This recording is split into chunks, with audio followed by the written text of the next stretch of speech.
अगर मैं आपको ये कहूँ कि सेंट्रल बैंक ऑफ इंडिया ने 7वीं पास से लेकर पोस्ट ग्रेजुएट तक सबके लिए वैकेंसी निकाली है, तो क्या आप यकीन करेंगे इस बात पर? नहीं करेंगे ना, लेकिन आपको करना पड़ेगा क्योंकि एक्चुअली में ऐसा हुआ है और वैकेंसी निकली है सेंट्रल बैंक ऑफ इंडिया में। और इस वैकेंसी के जरिए ऑफिस अटेंडर, वॉचमैन जैसे बहुत सारे पोस्ट को भरा जाना है। तो वैकेंसी डिटेल क्या है, आप कहाँ पर अप्लाई कर पाएंगे, कैसे आप इस वैकेंसी का हिस्सा बन पाएंगे, सब कुछ बताएंगे बहुत आसान भाषा में और इसी वीडियो में बताएंगे, ताकि आपको ना कहीं और जाने की ज़रूरत ना पड़े और साथ ही आपको कोई कंफ्यूजन ना रह जाए। तो चलिए किस बात की देर करते हैं, शुरू करते हैं वीडियो।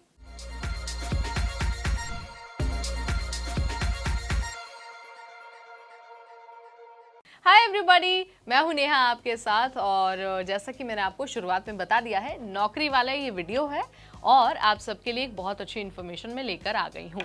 दरअसल CBI SUAPS ने ना ऑफिस असिस्टेंट, अटेंडर और वॉचमैन जैसे बहुत सारे पदों पर भर्ती निकाल दी है।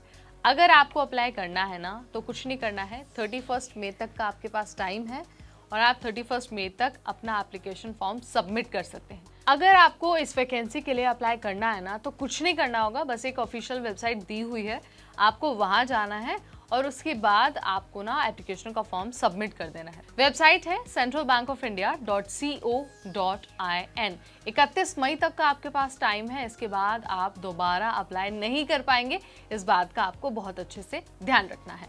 अब आपको योग्यता बता देते हैं ताकि आपको पता चल जाए कि आप एलिजिबल हैं या फिर नहीं है। ठीक, तो सबसे पहले शुरुआत करेंगे ऑफिस असिस्टेंट से, यानी कि आप उसके लिए एलिजिबल हैं या फिर नहीं है। सो अगर आपको इस पोस्ट के लिए अप्लाई करना है तो आपके पास फॉर्म भरते वक्त जो ग्रेजुएशन का सर्टिफिकेट है ना वो होना चाहिए, या फिर अगर आप अपीयरिंग कैंडिडेट हैं फाइनल एग्जाम के तो भी आप इसके लिए अप्लाई कर सकते हैं। ठीक है, बस आपको ये ध्यान रखना है कि आप जो लोकल लैंग्वेज है ना, जो जहाँ पर ये भर्ती निकली है उसमें बहुत फ्लुएंट होनी चाहिए, यानी कि उसकी नॉलेज आपको होनी चाहिए, आपको ये भी ध्यान रखना है। इसके अलावा अकाउंट्स और बुक कीपिंग की भी नॉलेज आपको होनी चाहिए, ये भी मस्ट है, ये क्वालिफिकेशन के अंडर मेंशन किया गया है। तो आप अगर अप्लाई करने वाले हैं ना तो एक बार डिटेल नोटिफिकेशन जरूर चेक कर लीजिएगा ताकि आपको कोई भी कंफ्यूजन ना रह जाए। आगे बढ़ते बात करते हैं अटेंडर की। तो उनके पास ना 10th पास का सर्टिफिकेट होना चाहिए और साथ ही उन्हें भी जो लोकल लैंग्वेज है ना उसका ज्ञान होना जरूरी है। इसके बाद बारी आती है वॉचमैन की। तो वॉचमैन के लिए 7th पास जो क्वालिफिकेशन है वो रखा गया है, बट कंडीशन वही है, लोकल लैंग्वेज के बारे में जो वॉचमैन है, जो कैंडिडेट हैं, उन्हें जानकारी होनी चाहिए। आपको इस बात का ध्यान रखना है कि ये जो भर्ती हो रही है ना सेंट्रल बैंक ऑफ इंडिया में, वो कॉन्ट्रैक्ट बेसिस पर है, परमानेंट एम्प्लॉयज़ नहीं रखे जा रहे हैं, इसलिए आपको एक फिक्स पे मिलेगा। इसके अलावा आपको जो पर्क्स एंड अलाउंसेस या फिर दूसरे जो बेनिफिट्स मिलते हैं ना, जो एक सरकारी कर्मचारी को मिलते हैं, वो नहीं मिलेंगे। और जो फिक्स्ड अमाउंट है ना वो है 20,000 रुपीज़। हर कैंडिडेट को सिलेक्शन के बाद 20,000 रुपीज़ दिए जाएंगे और ये भर्ती कॉन्ट्रैक्ट बेसिस पर होने वाली है, आपको इस बात का ध्यान रखना है। अगर आपको और कोई डिटेल चाहिए या फिर कुछ कन्फ्यूजन है तो आप ऑफिशियल वेबसाइट पर जाकर डिटेल चेक कर सकते हैं। अब आपको ये भी बता देते हैं कि आपको ना फॉर्म भरने के लिए भी कोई फीस नहीं देनी होगी, चाहे आप किसी भी कैटेगरी से बिलोंग करते हो। आपको सिर्फ और सिर्फ अपना फॉर्म भरना है, डिटेल अपलोड करनी है और उसे कर देना है सबमिट, आपका फॉर्म हो जाएगा एक्सेप्ट।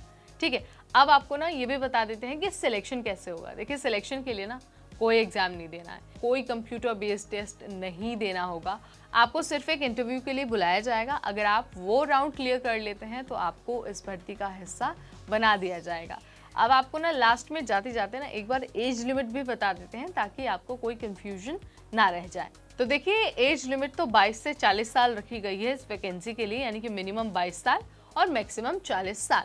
इससे कम या फिर इससे ज़्यादा अगर आपकी उम्र होती है तो आप अप्लाई नहीं कर पाएंगे, इस वैकेंसी का हिस्सा नहीं बन पाएंगे, आपको इस बात का भी ध्यान रखना है। मैं आपको फिर से बता रही हूँ, 31 मई एप्लीकेशन का आखिरी तारीख है और उसके बाद आप अप्लाई नहीं कर पाएंगे, सो इस बात का ध्यान रखना है। और अप्लाई करने से पहले एक बार जो डिटेल नोटिफिकेशन है ना वो चेक कर लेना है। So this is all about central bank of India recruitment 2024। कोई आपका सवाल है, कुछ और आपके मन में है तो आप हमें कमेंट के जरिए बता सकते हैं।